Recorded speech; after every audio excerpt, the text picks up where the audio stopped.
Welcome to Making of with the FWP Art Department. This week they've made something. Not sure what it is. Keep watching to find out. It all starts with an idea. In this case, the idea started with a little piece of wood that looked like the head of a bug. And from there, I found a couple of claws and a tail, and that bug became a scorpion. It's just a matter of finding all the right pieces and putting them together. A lot of art is just actually sitting there and trying to figure stuff out. Here I'm trying to figure out how to get the eyes to stick. So I've decided to drill a couple of holes so I have a small mechanical connection, and then from there I'll use a glue to glue the glass into the driftwood.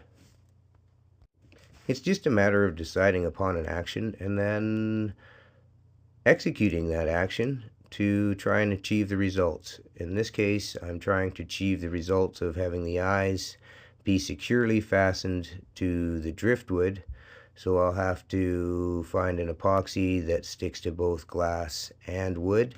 Here I'm just sizing out the hole because of course, oh look at that, I broke the eye. That happens. Sometimes things break. Luckily I've collected lots of glass from the beach, so now I have another piece of glass, and it's just a matter of getting the hole to the right size, remembering that you can always remove a little bit of material, but putting material back is quite difficult.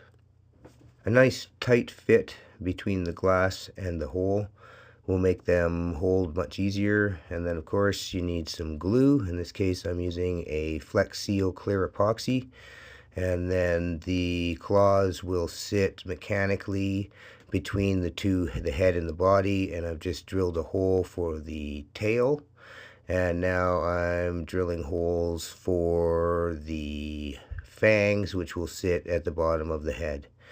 Everything is going to kind of have a little bit of a mechanical connection as well as a glue connection, and that will hold everything together, hopefully producing a durable final product.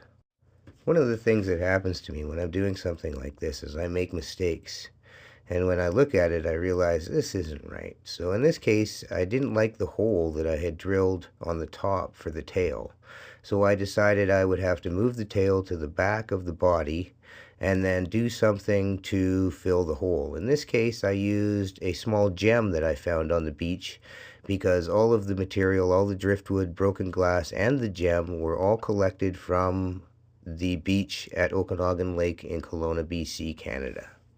Because I moved the tail to the rear of the body, I then had to add a screw to hold it in with a mechanical connection. Now I'm just making a couple of holes that fit the wings. Same thing, just trying to make it nice and tight so that the glass will sit in place with a mechanical connection, and then the glue just kind of holds it there. The two pieces of glass that I'm using for the wings are actually the heaviest pieces. The driftwood is actually quite light and fragile, so it's just a matter of getting the holes in the right place at the right size. Now I'm drilling the holes for the legs.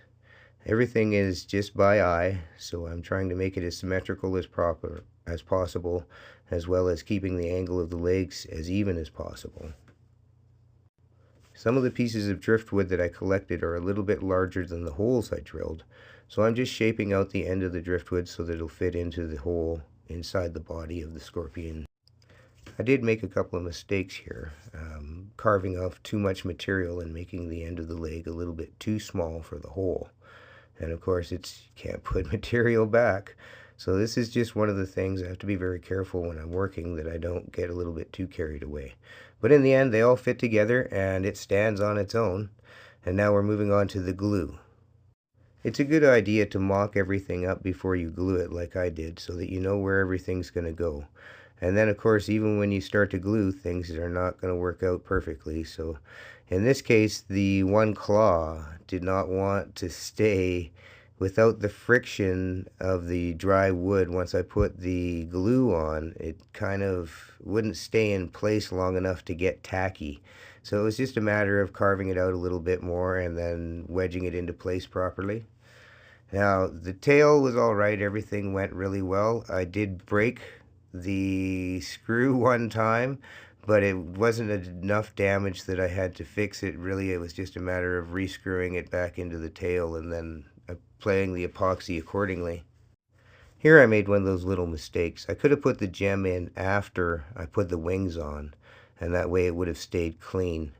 It's just one of those little things, as I'm learning and as I'm figuring things out, I realize I could have done it a different way.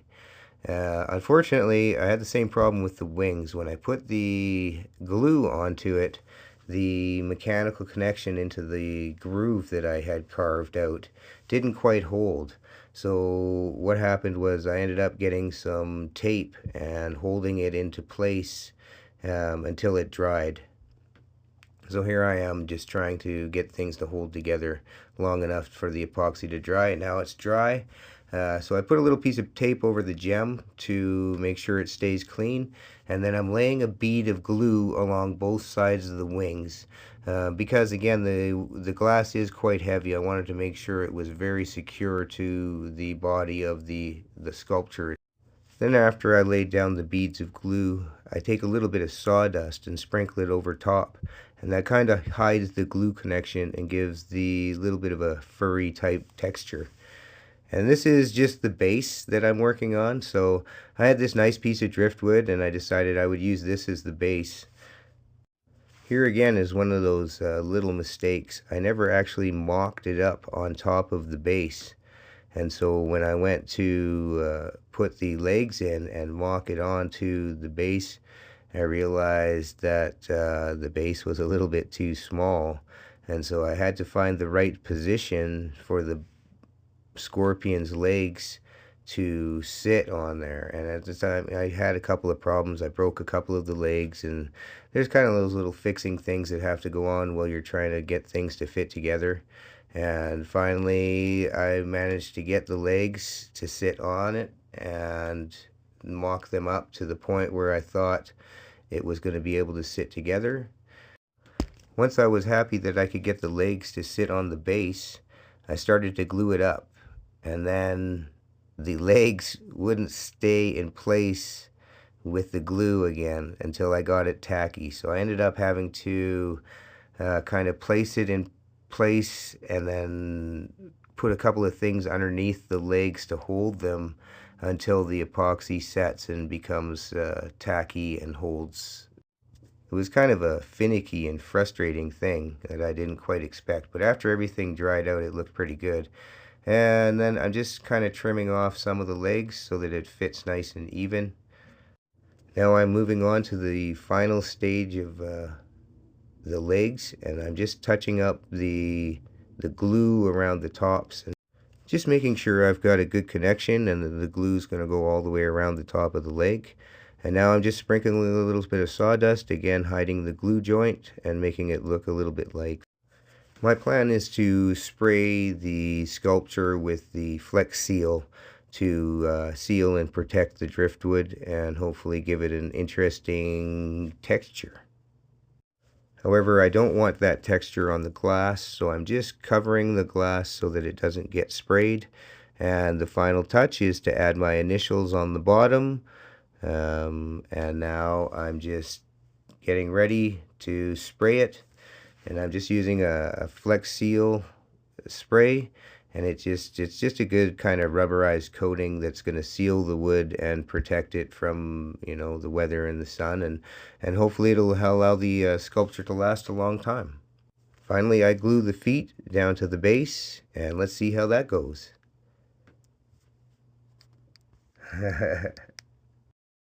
For me, art truly is therapy. And the therapy is not creating the art. The therapy is creating a childlike wonder.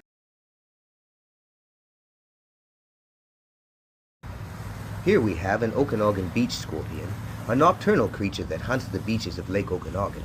It is the only arachnid in the world with wings and can fly.